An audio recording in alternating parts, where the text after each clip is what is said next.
Deməli, ABO sistemində hansı qan qrupuna malik insanların qan plazması anti-A antitelini daşıyır? Tamam, biz burada qan qruplarını qeyd edək. Birinci qan qrupu var, ikinci qan qrupu var, üçüncü qan qrupu var və dördüncü qan qrupu var. Bu sırada biz bunların antigenlərini qeyd edək. Antigen. Və bu sırada da biz bunların antitellərini qeyd edək. Antitel qeyd edək. Antigenlər birinci qan qrupunda hansıları idi? İkincində hansı idi? Üçüncündə hansıdır? Dördüncündə hansıdır? Antigenlər bilirik ki, eritrositlərdə olan zülallar idi. Məsəl üçün, dördüncü qan qrupu sadədən başlayaq. AB olurdu. Antigenlər birinci qan qrupunda 0-0 kimi göstərirdik biz. Deyək ki, bir dənə 0 idi. İkinci qan qrupunda A var idi. Üçüncü qan qrupunda B var idi.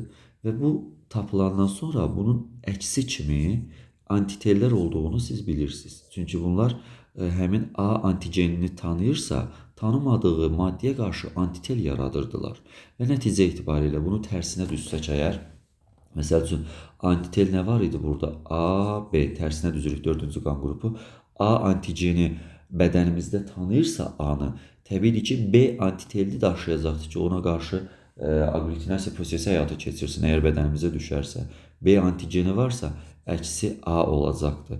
AB'də də 0-0 kimi demək olar ki, antitellər olacaq. Bizdən nəyi soruşurdu? A antitelini soruşurdu. A antiteli 1 vardı birinci qan qrupunda, bir də vardı üçüncü qan qrupunda. Düzgün cavab 1 və 3 olacaqdır.